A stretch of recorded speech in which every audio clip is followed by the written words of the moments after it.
ঝক্কিপূর্ণ পরিকল্পনা তার জীবনকে আরও বড় বিপদের মুখে ঠেলে দেবে। আর জিয়ার এই হঠাৎ আবির্ভাব কি রাহুল রাহির সম্পর্কের মধ্যে নতুন করে আগুন জ্বালিয়ে দেবে? হ্যাঁ, এমনটাই দেখতে চলেছি আমরা শুধু তোমারই জন্য এর আগামী পর্বগুলোতে। দর্শক বন্ধুরা, আজকের পর্বটা এতটাই টানটান উত্তেজনায় ভরা যে একবার শুরু করলে শেষ না করে ছাড়তে পারবেন না। তাই পুরো ভিডিওটা মন দিয়ে দেখুন, কারণ আজ আমরা খুলে বলবো কিভাবে একটা সাধারণ মেয়ের অসাধারণ সাহস রাহুলের জীবনে ঘুরিয়ে দিল সব হিসেব।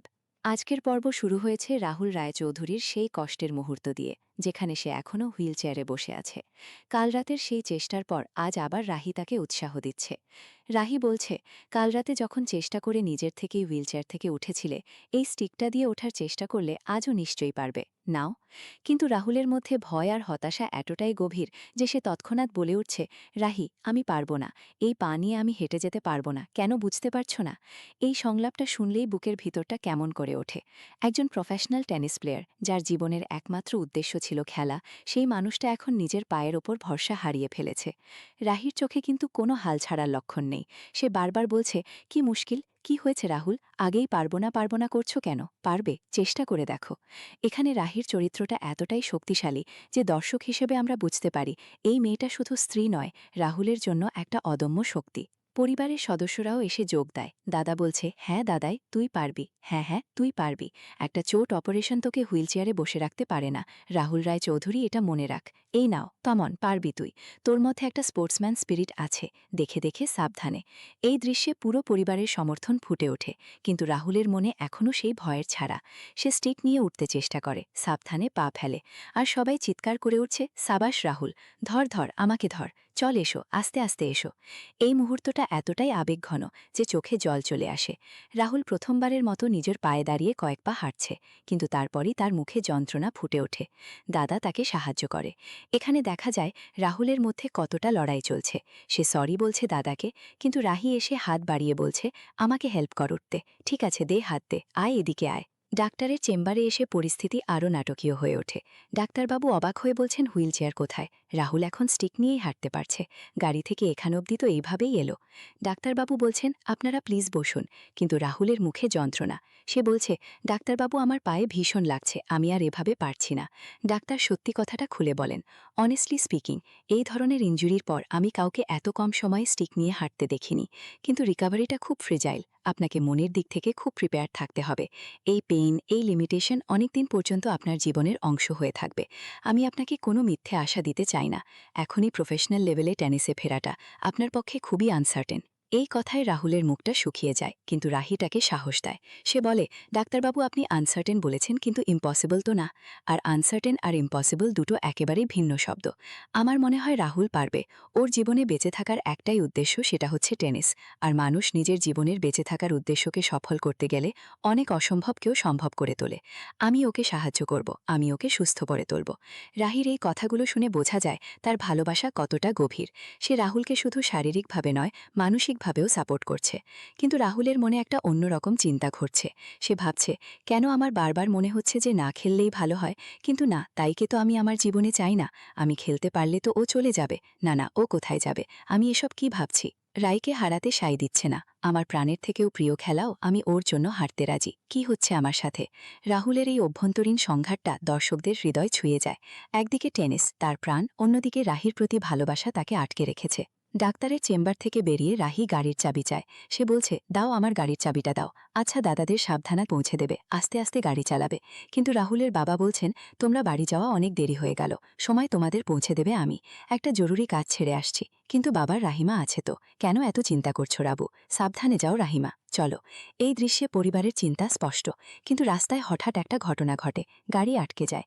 রাহুল বলছে, কি বাবা, রাস্তায় আটকে দাঁড়িয়ে আছে কেন? দাঁড়াও, আমি দেখছি। কিন্তু রাহি তাকে থামায়, না না, প্রায় আমাকে যেতে হবে না, কোথাও কিচ্ছু হবে না, আমি দেখছি গিয়ে, সাবধানে। তারপরেই শুরু হয় সেই নাটকীয় দৃশ্য। কিছু গুন্ডা রাহিকে ঘিরে ধরে। এই আপনারা কেউ আসবে না, যান এখান থেকে, যা। কি কি হচ্ছেটা কি, গুন্ডাগিরি নাকি? রাহুল চিৎকার করে ওঠে। এখান থেকে পর্বের সবচেয়ে উত্তেজনাপূর্ণ অংশ শুরু। হ্যারি আর মিমোর মতো ছেলেরা রাহিকে আক্রমণ করে। রাহুল প্রথমে চেষ্টা করে, কিন্তু তার পা দুর্বল। রাহি চিৎকার করে, হ্যারি, রাহুল বাঁচাও, রাহুল প্লিজ হেল্প। গেল গেল, ওর মুখটা পুরো বিগড়ে গেল রে। কিন্তু রাহুলের মধ্যে সেই স্পোর্টসম্যান স্পিরিট জেগে ওঠে। সে লাঠি নিয়ে লড়াই করে। জিয়া হঠাৎ এসে পড়ে। জিয়া, আমাদের দেখা হচ্ছে। এই তুই পালাচ্ছিস কোথায়? ওকে ধরে রাখো। পালিয়ে গেল ওদিকে। কিন্তু শেষমেশ রাহুল নিজের পায়ে দাঁড়িয়ে লড়াই করে জিতে যায়। সে রাহিকে বাঁচায়। এই দৃশ্যটা দেখে দর্শকরা উঠে দাঁড়াবে। রাহুলের চোখে সেই আত্মবিশ্বাস ফিরে এসেছে। রাহি বলছে, দাদাই কি অবস্থা? দেখ একবার নিজেকে, দেখ নিজের পায়ে তুই দাঁড়িয়ে আছিস। তোর স্টিক লাগছে না, তোমার প্ল্যান সাকসেসফুল। কিন্তু তারপরই সত্যি বেরিয়ে পড়ে। রাহুল অবাক হয়ে জিজ্ঞাসা করে, এই মেয়েটা কে? কই সে? আরে অভদ্র আনকালচার ছেলেগুলো কারা? রাহুল বলে, এদের তো পুলিশে দেওয়া উচিত। কিন্তু জিয়া বলে, মানেটা কি? রাহুল, কেন? কারণ যারা পালিয়ে গেল ওরা আমার পরিচিত। হ্যাঁ, যারা চলে গেল, একজন বড় শালা আরেকজন ছোট শালা। আবুও তো আমার কানে তালা। চুপ করবি তুই, অনেক করেছিস তুই, চুপ কর এবার। রাহুলের কোনো পুরনো বান্ধবী মিমো, লাক্ষ্মী সবাই ওকে চেনে। কিন্তু কি করে? আস্তে আস্তে। তারপর হ্যারির অবস্থা খারাপ। সে বলছে, ও এসব আমার জন্য করেছে, এতে ওর কোনো দোষ নেই। রাহুল, রাহুল। রাহি তখন স্বীকার করে, তুমি কেন? তোমাকে দাঁড় করানোর জন্য রাহুল, তোমার ভেতরের ভয়টাকে কাটানোর জন্য। এই ছদ্মবেশী ভাই। রাহুল রেগে যায়, তোর ওয়াইফ ওর ভাইদের দিয়ে তোকে মারার চেষ্টা কেন করবে? তাই মনে হচ্ছে ওর ওয়াইফ এটা করেছে, না তার উল্টোটা? চুপ কর তুই। তুই তুই এসব করতে পারলি কি করে আমার সাথে? রাহুল, রাহুল, রাহুল, তুমি বুঝতে পারছো না, তুমি নিজের ওপর বিশ্বাস হারিয়ে ফেলেছিলে। তাই জন্য আমি এটা করতে বাধ্য হয়েছি। আমি ভেবেছিলাম আমাকে বিপদে দেখলে তুমি হয়তো নিজের ওপর সেই বিশ্বাসটা আবার ফিরে পাবে। সে কি এসব মানে? এই চিপ অ্যাক্টরদের জন্য তোর রাহুলের কোনো একটা ক্ষতি হতে পারত।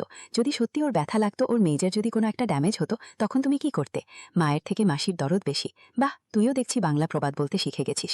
বৌদির থেকে। সাবাস লাক্স, তুমি কি আমায় কিছু বললে? রাহি তখন জিয়াকে বলে, দেখো তুমি কে আমি জানি না, কিন্তু রাহুল আমার হাজব্যান্ড। ওর জন্য কি করতে হবে, ও কতটা কষ্ট পাচ্ছে না পাচ্ছে সবটাই আমি জানি। আর এই প্ল্যানটাতে যারা আমাকে সাহায্য করেছে তারা রাহুলের খুব কাছের মানুষ। এখানে রাহির চরিত্রটা আরও উজ্জ্বল হয়ে ওঠে। সে যা করেছে তা ভালোবাসার জন্য, কিন্তু রাহুলের কাছে এটা বিশ্বাসঘাতকতা মনে হচ্ছে। বাড়িতে ফিরে পরিবারের দৃশ্যটা আরও নাটকীয়। পিসি, ঠাম্মা আর তিতলি রাহিকে দোষারোপ করছে। কোনো খবর এলো না বড় পিসিমা, এখন অবধি কোনো খবর আসেনি। ডাক্তার কি বলল সেটা তো একটা ফোন করে জানাবে।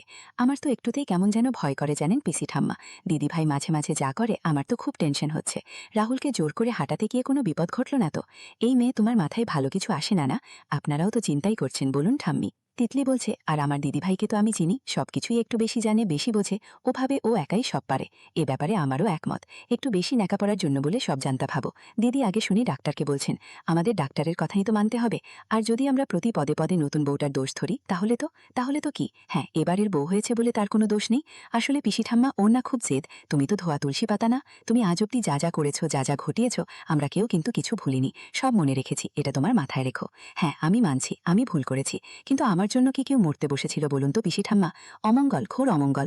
এ বাড়ি থেকে অমঙ্গলের ছায়া দূর করতে হবে। রাহুল আর রাহি ফিরে এসে এসব শোনে। রাহুল, তোকে নিজের পায়ে দাঁড় করাতে গিয়ে আমি যে নিজের পায়ে দাঁড়াতে পারবো না সেটা আমি কি করে জানবো?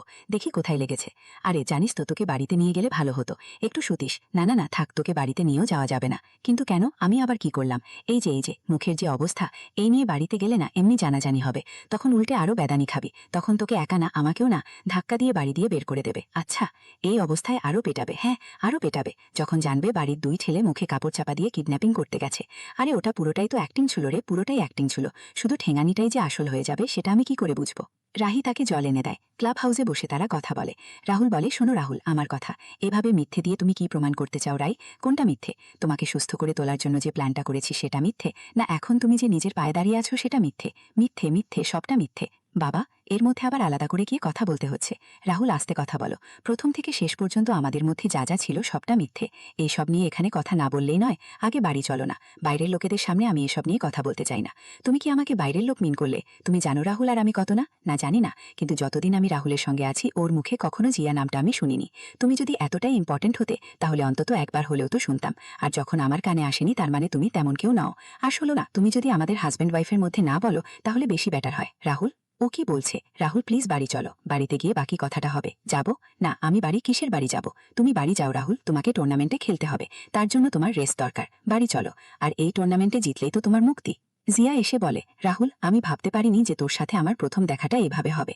তুই তুই এক কাজ কর, তুই আমার সাথে আমার হোটেলে চল, আমরা রিল্যাক্সে বসে একটু কথা বলবো। হ্যাঁ, আমি বুঝতে পারছি তুই ঠিক নেই, আর এই টুর্নামেন্টে জিতলেই তো তোমার মুক্তি।